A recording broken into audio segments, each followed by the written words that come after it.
So LEGO Harry Potter started 22 years ago, and in those 22 years there's been a variety of LEGO Harry Potter minifigures. There's been hundreds of them, and I thought it would be fun to go back and look at the evolution of LEGO Harry Potter minifigures. So we're going to take 5 characters, those being Harry, McGonagall, Dumbledore, Snape and Hagrid. Take a look at the early minifigures, look how they've evolved into the minifigures today. So starting off with Harry Potter, this is the very first Harry minifigure ever released back in 2001, so 22 years ago now, and it definitely looks like it's 22 years old.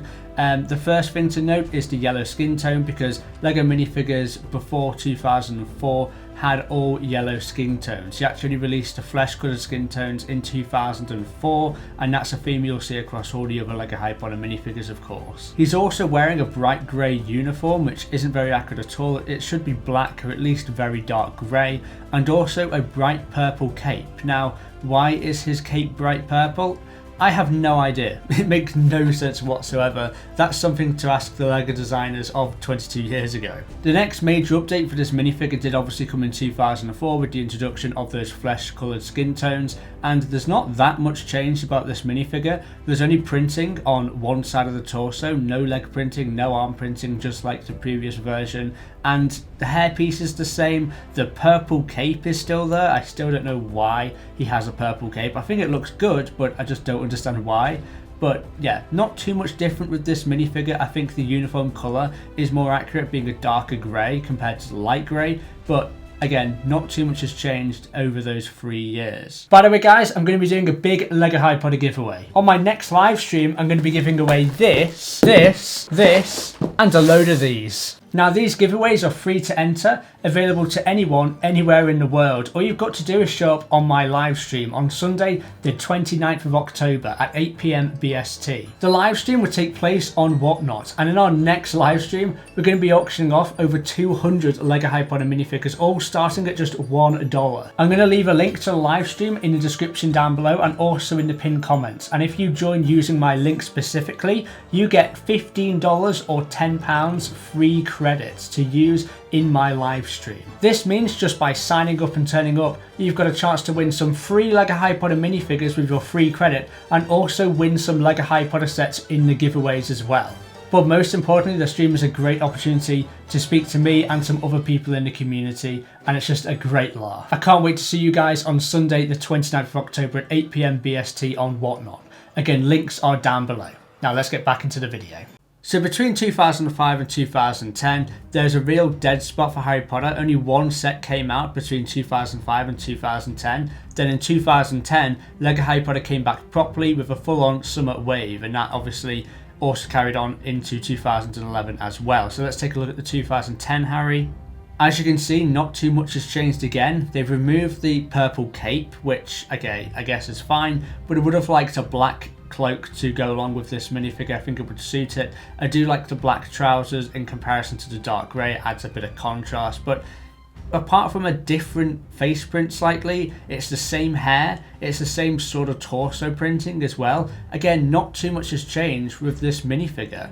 Now jumping all the way to the current generation of minifigures, obviously LEGO Harry Potter came back in 2018 after being dead for 7 years at this point, and this LEGO Harry Potter minifigure is absolutely fantastic. Definitely the better of them all. We have a different hairpiece for the first time. We also have different face printing, double-sided face printing as well to note. And also the torso and leg printing is so much better. We actually have the grey jumper uniform underneath a black cloak, which is printed not only on the torso but the legs as well. Speaking of the legs, these are brand new legs for Harry Potter. They are the mid-size legs, which most accurately represent Harry Potter in the sort of, age he was at when you compare him next to other minifigures, because you put someone like Snape next to this minifigure, and Snape, rightfully with his normal size legs, towers over this minifigure, as it was like in the movies. That's the reason for these shorter and middle-sized legs used on a lot of these LEGO Harry Potter minifigures we see today. So this was the very first Professor McGonagall minifigure, and as you can see, it's very interesting looking. I think the green, being a bright green, stands out for me the most, even more than the yellow coloured skin tones. but I think the face print looks a bit weird, but I guess is okay. It's 2002 after all. I think the green obviously is way too bright. I think the printing is actually okay on the minifigure in terms of the leg printing and also the torso printing. I do like the gold accents as well. And I think the green hat and the green cape go along with this minifigure very nicely, even though technically she should have a black hat, but we can bypass that issue. Now, after that minifigure came out, we didn't have a McGonagall minifigure for 8 years until 2010. Now, this 2010 version of McGonagall is such a massive upgrade. If you remember looking at the 2010 Harry figure compared to the old ones, it didn't really seem like there was that much of an upgrade, but with this McGonagall figure, it's so much better. We have a more accurate emerald green dress, alongside the flesh coloured skin tones as well. And I think the printing is even better on this minifigure. I think the only issue with this minifigure, again, should have a black hat, but that's my only criticism of this minifigure. I think it's gorgeous. Now, looking at the current generation of Professor McGonagall, this minifigure came out in 2021, so 11 years after the previous version, and I think this looks absolutely fantastic, even better than the 2010 version. We have finally that black hat, which is also a new piece, specially made for this minifigure. It also has the dual molded hat and hair sort of combo in one piece, which I think is really, really clever. We've never seen that before with a McGonagall minifigure. And we also have back leg printing, back torso printing, the printing on the front, the back, the printing everywhere looks absolutely fantastic. I love the swirly little design of the different sort of tones of green in there. I think it looks really, really awesome.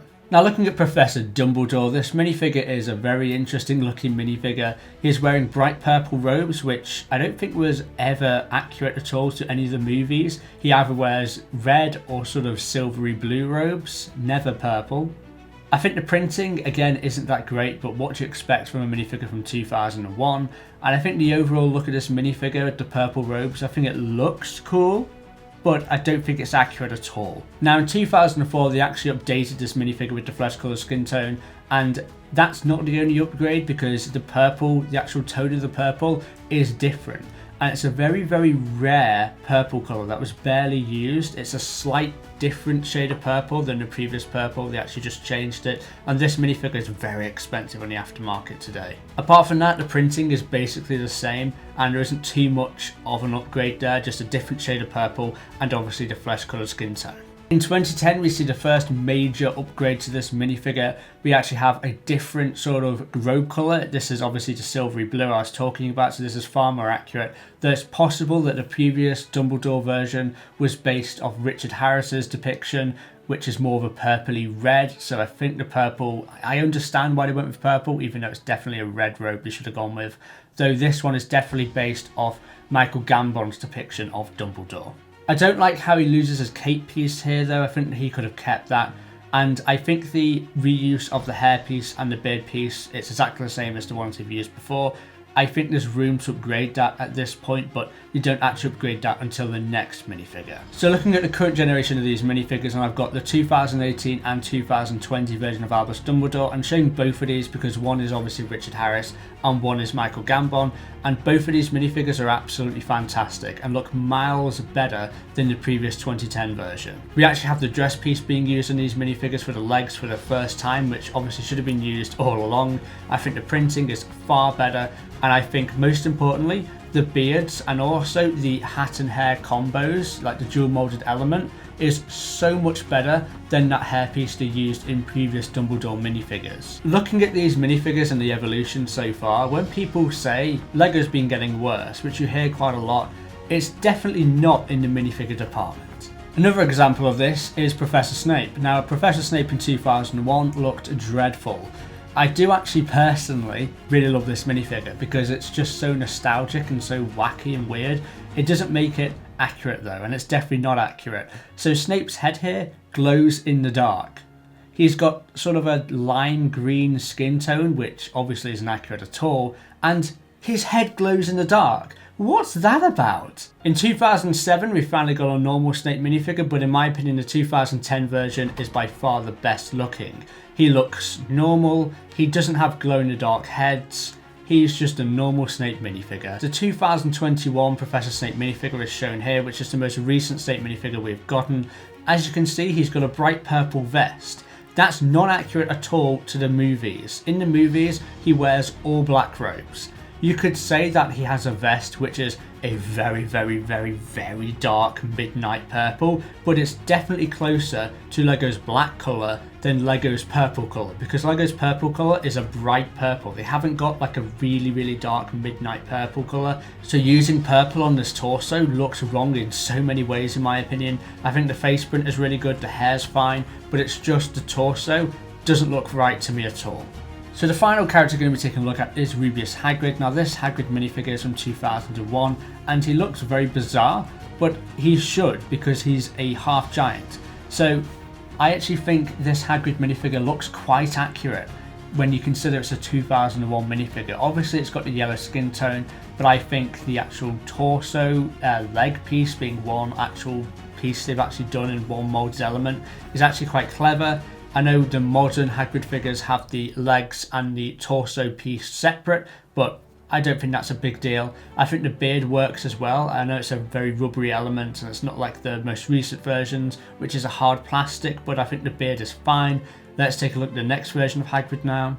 So looking at the 2004 version, obviously he has flesh colour skin tone now, but mostly the difference is that the brown has changed colour. It's now a brighter brown, so you've gone from a darker brown to a brighter brown. So where do you think you're going to go next?